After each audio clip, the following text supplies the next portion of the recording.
ci li nga xamante ne ni même lancé boobu rek la ñuy jëlani mu mel ni nag ki nga xamante ne ni mooy Madiambal Diagne dafa retiré information fraîche la ñu am ni Madiambal Diagne retiré na plainte bi nga xamante ne ni defoon na ko contre Dame Mbodj pour diffamation.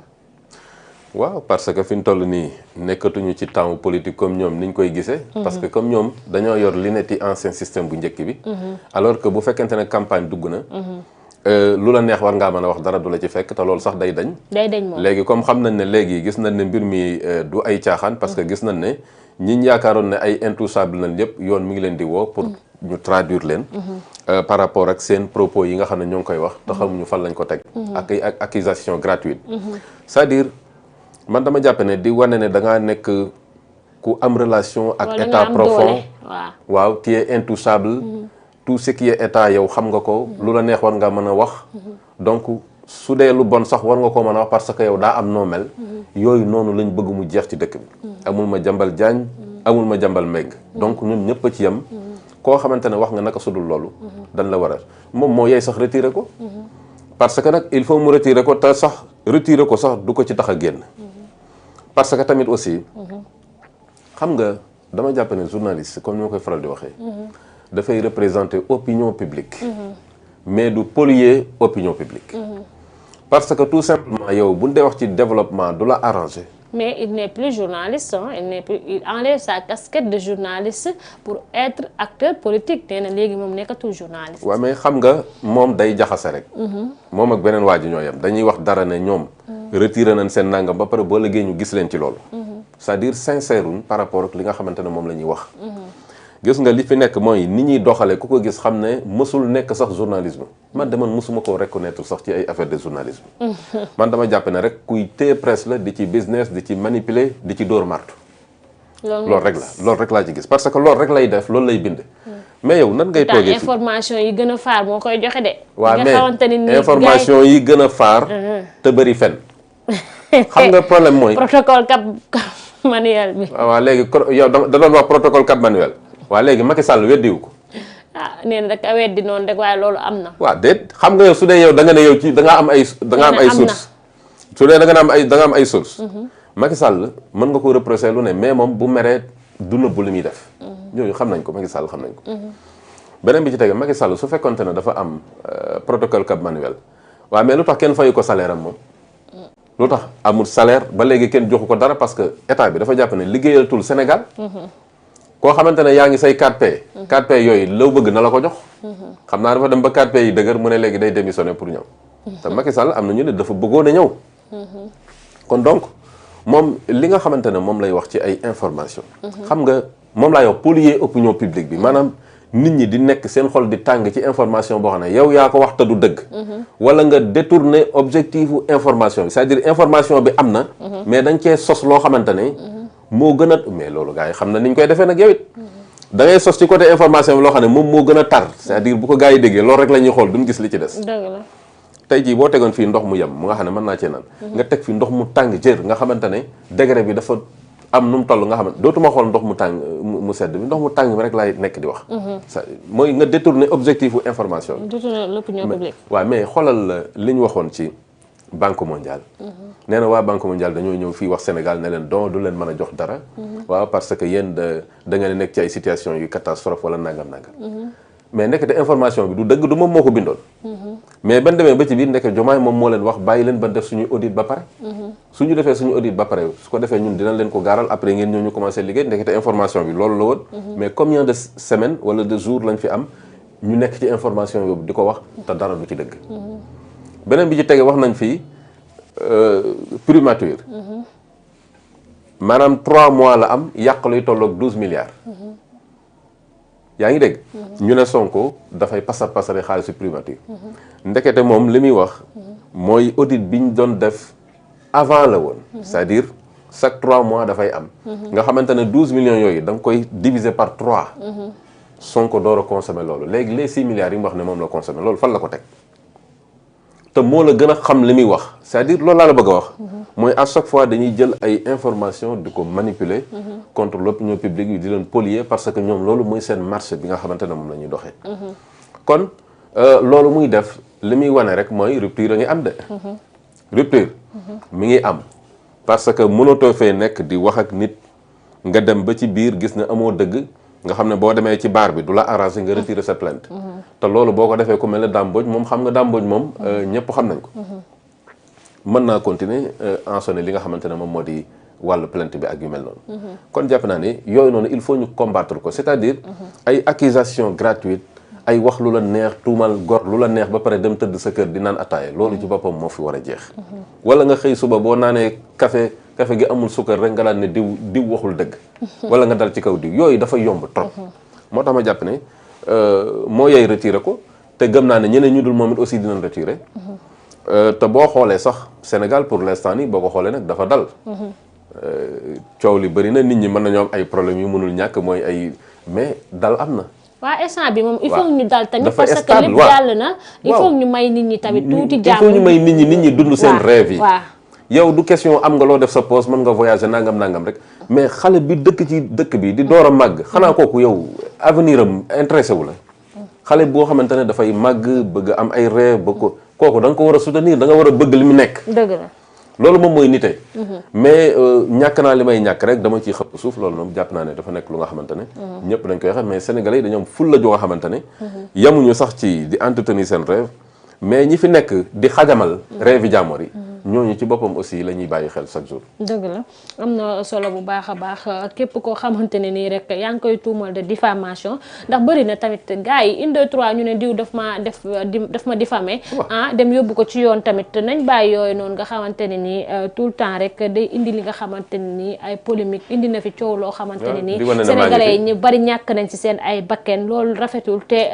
war nañu xool beneen yoon boo xamante ne nii moom la ñuy def li nga xamante ne nii mooy seen bataille politique yi ndax bu demee ba nga xamante ne ni dañuy gàllankoor li nga xam mooy seen ay ndaw day dem jéggi day jéggi dayoo te loolu noonu war nañ ci xoolaat bu baax a baax Moustapha Diakhaté nag instant bi mu ngi sous mandat de dépôt Adama Gaye moom tamit am na liberté provisoire mu mel ni nag comme niñ ko waxee rek propos yi nga xamante ne ni moom la tenir à l'encontre de l'actuel gouvernement des propos insultants mun nañ jàpp loolu ginnaaw bu mu amee loolu ab plateau fële si suñu naataango yi di waa 7TV moom nag Moustapha Diakhaté ba tey rek jeudi bii di ñëw incha allah lañ koy dégluwaat ci ki nga xamante ne nii mooy procureur bi waaye moom li mu wax nee na il signe et persiste li mu wax du si dellu ginnaaw. waaw loolu la fi Bougane doon wax. Moustapha moom xam nga Sénégal xam nañ ko nekkul koo xamante ne ku ñu ump la. ba pare tamit am na lu mu fi def daana def yu baax. daana taxawal population sénégalaise ci yu bëree bëri. nekk président groupe parlementaire. bëgg ay Cheikh Anta Diop ay genre yi mel noonu. mais des fois nit ku nekk ak li ñuy wax rek naar ba waaraate woon ba ngoon ñëw ci kër gi. fekk fi benn waaye daal di jël jaasi gor ko mu dee ñu laaj ko lan la mu ne parce que kii damaa xam. c'est-à-dire léeg-léeg da ngay am benn li ñuy wax black bag. mooy bête noire. koo xam ne mooy sa bête noire koo xam ne moom mënoo koo tolérer. mais ana endurance muñ ana muñ. yow yaa ngi dund nga lu yàgg dund nga am yu bëri. mais boo demee ba nga xamante ne am nga ay atteindre nga say limite ci yenn yi. mais dund gi jeexul. mën nga defi leneen mën nga defi yeneen ak yeneen. te jàpp naa ne Moustapha mi ngi ci yoonoon defoon ay fondation ak ay yeneen ak yeneen. kon jàpp naa ne mu ak école. kon mu dem concentré wu ci yooyu yaakaar naa ne lu ko gënoon gisuma ko. pour mu jeexal ci carrière politique am en beauté. jàpp naa ne lu ko gënoon a am solo gisuma ko. mais xam nga li ñuy wax jàmbaar boo ko jàppee ci xare. boo ko menacé mu menace la. waaw day continuer di wax loolu rek mais jàpp naa ne avec le temps njabootam mën nañ ko cee convaincre mu génn ci yooyu parce que mënul continuer nag di persister ci loo nga xamante ne yoon moom moo koy interdire parce que yoon nag kenn mënul dëgëranteeg moom bopp parce que moom da ko daan wax lu bëri. yoon kenn mënut a dëgëranteeg moom bopp. moom xam na loolu. kon jàpp naa ne yooyu dina ci génn xëy na ay wax la nii rek début bi. parce que gis nañ ñu ko fi doon wax ay Bougane ñoom waaw ñoom dañuy dem Bakel. waaw mais finalement ñoom ñëpp biñ leen attee président bi yéenewu leen ko président bi bëgg na ñu nekk ay nit ñu nga xamante ne dañuy wax ci programme. wax ci luy doxal réew mi. te bàyyi nit ñi. moom pourtant dafa doon wax benn phrase mais nag arrestation yi tamit bu ñu bëggee dëkk bi dox stable ñëpp nekk ci jàmm tamit. waaw mais dëkk bu ñoom fekkente dañ ne doon mi ngi xeex dox loolu. mais dëkk bu dee dox ci jàmm kenn du benn arrestation du am. waaw mais ñoom dañ doon xeex loolu tey jii waruñu woon xeex loolu. ñëw fii tamit toog duñu indi laa. waaw mais ñoom xam nga bokkuñu nag cas yi bokkuñu. parce que ñële li leen différé mooy ñële doon wax ci ay dossiers yu nga xamante ne dañ koo luubal. waaw mais est-ce que indi woon nañ ay preuve ay preuve lañ teg ci kaw table ji teguñu benn preuve. ay preuve ndax te problème mu Mame Mbaye Niang bi ba niñ koy jugé indiwul woon preuve. xam nga le problème mooy que. su fekkente ne da ngaa am état boo xamante ne. dafa bon. état bi moo la gën a xam ne preuve am na de. mu ne pat waa léegi Mame Mbaye Niang lan la waxaat ginnaaw bi xam nga ne woon kenn épinglé wu. wala dossier amul. waa léegi reconnaître ne dossier am na. léegi lan moo gën a sax doon preuve bu tangible mooy daw nga. loolu kay mooy yow. ndekete li nga doon wax dara du ci dëgg. ça veut dire ñoom yooyu lan doon wax. ku la wax tamit ñoom ñii tamit instant bi comme ñii ni ñu nekkee ci nguur gi ñoom tamit la ñuy wax ni amuñu ci preuve mais mënuñu ko génne comme ñoom tamit niñ ko amee woon. non ci différence sax am na ci ñaari côté yooyu. parce que fii pôle bi nga xam ne moom lañ teg. pour ñuy xool lu aju ci wàllu kun jàpp. buñ la jàppee am nga say droit léegi ki nga xam ne moom moo nekk Sen TV wax na ko. nee na wax dëgg yàlla. man bi ma jàppee laa xam ne justice am na ci réew mi. ça veut dire kenn du la jàpp rek pamti pamtee la noonu non il faut ñu déglu la bu baax nga am say àq am say yelleef. su fekkente ne li la wax d'accord ci nga jox sa avocat ñu xoolal la ba keroog ñuy xam ne yaa am dëgg wala amoo dëgg. wax dëgg yàlla justice am na beneen bi ci tege tamit il faut ñu bañ a confondre naan ay état bi nangam état bi yoonam nekku ci. justice moom moo ko dem jàppalu. ñu enquête ko. gis ne ay propos ni ngi nii tegal ko. et après ñu xool nag lan la ci yoon war a wax.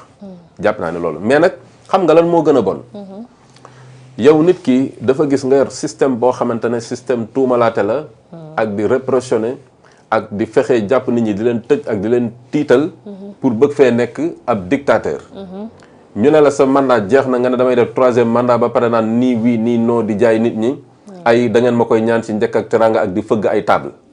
ñu wax la nga naan élection yi sax dañ koy puusale. yóbbu ko gis nga buñ d'accordoon tey élection yi bërki dem la wala 3 jours yee passé lay door a am Sénégal. ñu nekk ci guuta gudul jeex. c'est-à-dire yow loolu nit ñi xeex ko ba pare.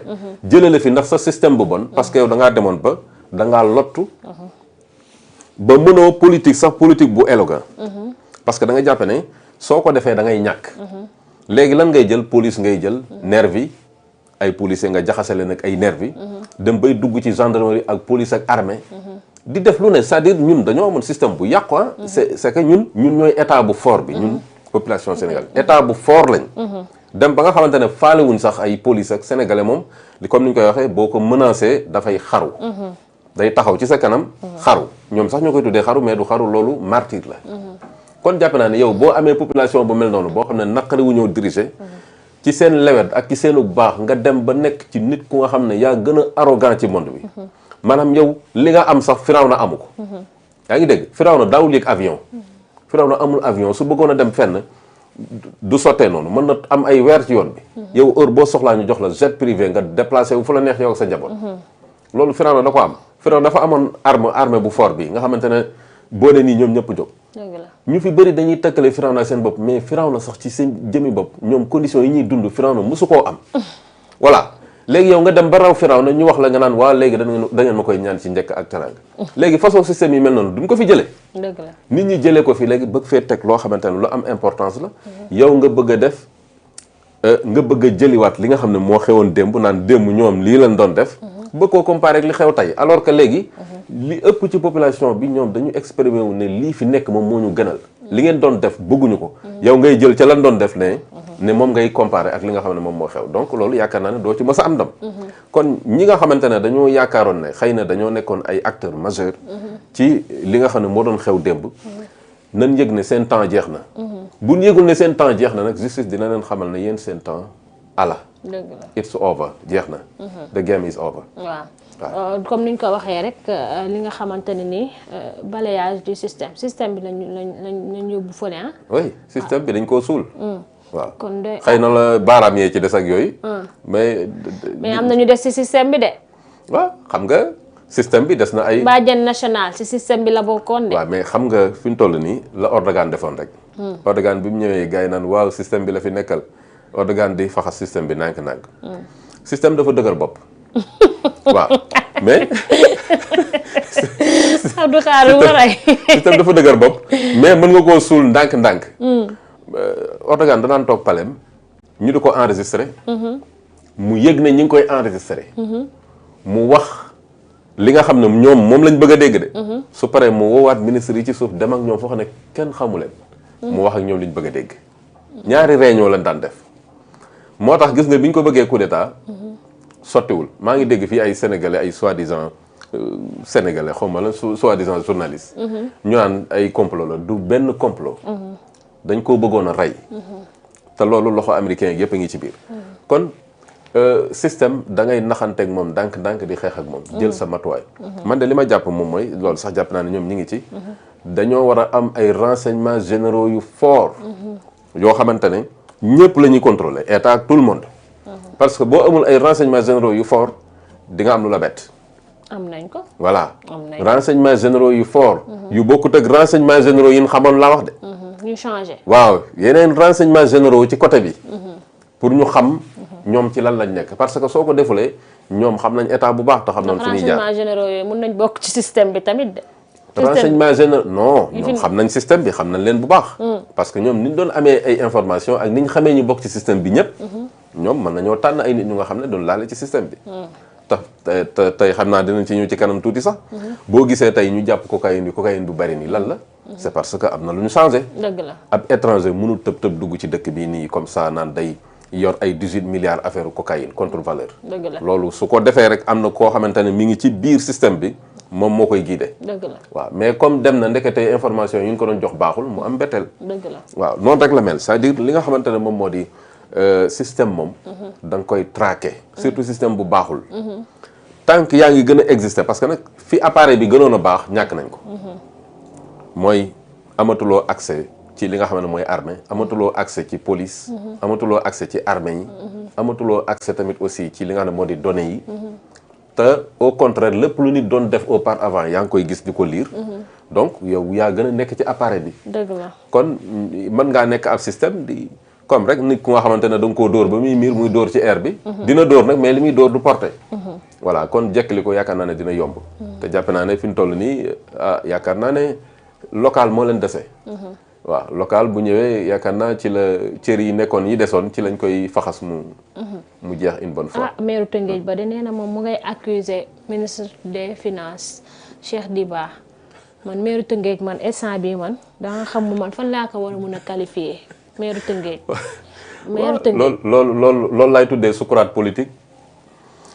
xam nga soo demee ba nga xam doy na waar de Abdou Khadre doy na waar comme niñ ko waxee rek Tëngéej dañ def erreur waaye xam naa nañ ko rectifier wii di ñëw insha allah. mais gisoo ni ñu rectifier li nga xamante ne moom moo di assemblée nationale bi fi nekk rek toog ci xolu sénégalais yi. ay nit ñoo xamante ne mosuñoo bëgg Sénégal. da nga leen est-ce que xam nga benn affaire. Tëngéej maire bi fa nekk def fa dara. amul benn affaire bu mu fa réaliser boo xamante ne nii tey jii bu fi jógee da nga naan maire bi fi nekkoon moo ko fi def. mais ñoom xam nga lan lañ def dañu jàpp ne. te c'est grave politique dañ ciy wut xaalis kese. waaw xam nga loolu moo grave. jël ay milliards yoo xamante ne nii loolu tamit il faut ñu wax si il faut ñu débat si jël ay milliards jëlee ko ñu jox la ay milliards nga ne da nga ko defar benn jardin public boo xamante ne nii 1 milliard sax defaru ko. mais fii loolu tamit war nañ si wax de. mais fii li ñuy def boo demee bay jaay benn kuddu 40 000 francs kay. doy na waar benn clé USB 50 000 wala 100 000 francs boo xamante ne boo amee 2500 am ko. mooy yu mel noonu rek système yooyu moom lañ lay wax rek mooy système yooyu. nee naa la local bu ñëwee xolu Tëngéej dina sedd mais avant boobu sax. man dama jàpp ne mënoo nekk maire liggéeyoo dara. ba pare naa ne ngay accusé waate. toog fi combien de temps yow 5 ans depuis 5 ans yaa ngi fi ah. il faut se faire voir xam naa. waaw léegi yow nga toog ministre buy door a ñëw. gisagu leen waxtaanagu leen sax sampaguñu nga jóg naan xëy suba naan sa café amul suukar rek nga attaqué leen. bàyyi ko moo tax ma jàpp ne moom tamit aussi na xoolaat boppam parce que xam naa dafa yëg ne lii ñëw. ci kawam la jëm. parce que nag kañ la 2026 2027 la élection locale yi waaw donc te ñu bëri dañoo jëloon politique def ko métier. parce que boo nekkee maire mën nga xëy rek jaay benn suuf. mën nga xëy rek ay hectares mën nga nekk dans une semaine mën nga ci nekk milliardaire. yooyu nag soo demee ba mënatoo koo am mu leer na la nag ab système boo xamante ne mi ngi fi de boo xam ne dafa dëgër ba boppam sax du ko baal waxuma la ak ñeneen xam nga ku dul baal boppam doo baal keneen. dëgg la mu yëg na nag moom fii ne mënatu fee am dara lu nga xamante ne mën na koo def te gars yi duñ ko xam. donc loolu déjà am na ñu bëri ñu tiital. ñi nga xam ne am nañ xel mën nañ deltu ginnaaw mooy ñi nga xam ne tout le temps dañuy bëgg di persister ci lu nga xamante ne lu bon la. ñooy jëfur. man dama jàpp ne ay jëfur politique la. parce que xam na ne amatul benn destin politique ëllëgam lëndëm na. mu commencé di attaquer. ak di wane ne moo ngi fi mais loolu du ko tee dee maanaam mi wax ne lëppi ginaar moom du la tee dee. nañ ñëw si Adama Gaye rek laata ñuy dem ci li nga xamante ne nii mooy suñu dernier sujet bi Adama Gaye moom tamit jamono yi ñu toll moom tamit am na liberté provisoire waaye nag dinañ ko dégluwaat àjjuma bi incha allah ndax moom liñ koy toppee mooy diffusion de fausses nouvelles yi nga xamante ne nii def na ko ci génnuk àdduna bu Mamadou Moustapha Ba ancien ministre des finances mu nekk nag loo xamante ne nii moom lañ koy toppee te man li nga xamante ne nii mooy deewu Moustapha Ba bi man li ma si jaaxal lan moo tax rek ñu ne c'est pas naturel. waaw xam nga ay mbokkam xëy na njëkk nañoo génn wax. daan ne dégg xëy na peut-être nekkul lu naturel. moom tamit mu avancé ci yu bëri xam nga am na ñoo xam ne nag dañoo bëgg ay exclusivité. ay journalistes man maa ko njëkk a wax waaw. maanaam deewu jàmmoor sax nga di ci wut exclusivité. loolu moom c'est sensible ça. waaw loolu c'est très sensible. ba pare loolu tamit aussi di wane ne man fi may jëlee information dafa loolu jaru ko. information daal comme ni mu nekkee na nga ko waxee noonu rek yaa ñëpp ngeen yem ci su fekkente ne yow da nga bëgg a doxal métier mi rek. mais di wane ne dama ci nekk ku exceptionnel. dama ci nekk ku nga xamante ne tant que waxuma ci nit ñi mën nañuy déglu. loolu yaakaar naa ne amul solo te da ngay dugal sa bopp. xëy na nit am na droit ñaaw ci njort. parce que nekkoon na ancien ministre. ba nga xam ne mooy ancien ministre de la finance. ba pare tamit cité woon nañ ko ci. bi Sonko di cité woon na ko ci cadre yi nga xamante ne. jàppe nañ ne war nañ leen a laaj ak yu mel noonu. politiquement.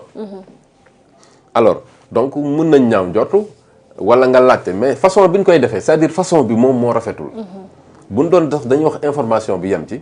mais dañ koy téye di ko gën a taw yi. waaw te ñoom du ñu bàyyi xel li nga xamante ni mooy famille. ki génn àdduna ndax ñooñu tamit instant bii nii plaie bi dañagul ci li nga xamante ni mooy si ñoom kon boo jëlee affaire bi di remuer la plaie di ko remuer da ngay dem ba nga xamante ne nii da nga leen di merloo da ngay jël benn rancune def ko si ñoom envers certaines personnes yi nga xamante ne ni ñoom ngay nga wax loo xamante ne ñoom mën nañ ci développer lu bari mu yàq lu bari ba pare finalement ñu xam ne ndekete information bi demeewul noonu mais surtout loo xamante ne autopsie la pareegul ñi ngi ci nekk di wax c'est que dañoo am procureur bu nga xamante ne moom dafa jàppe ne rek su fekkente ne lii war nañ ko yóbbu ci yoon ñu xool ko. ñu def ko parce que liggéeyam rek la def. dëgg la waaw léegi nag lam wax nañ ci yem rek.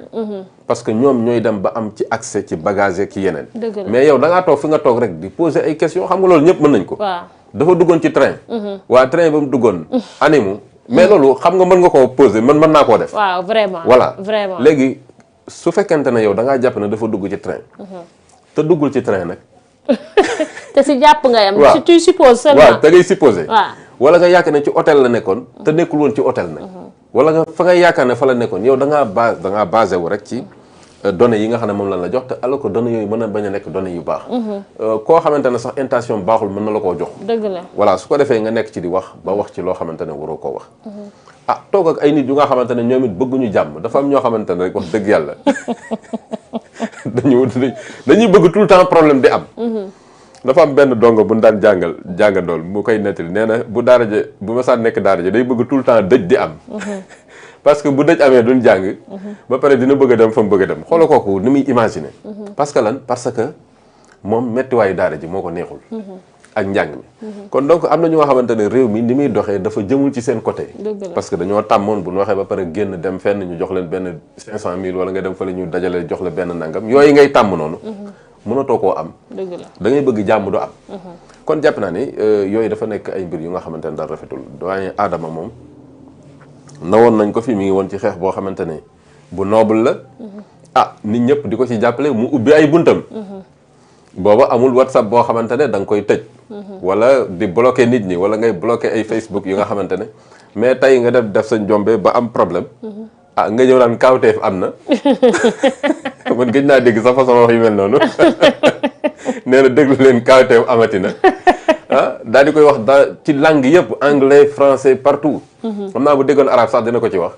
kon jàpp naa ne loolu daal dafa nekk loo xam ne rafetul.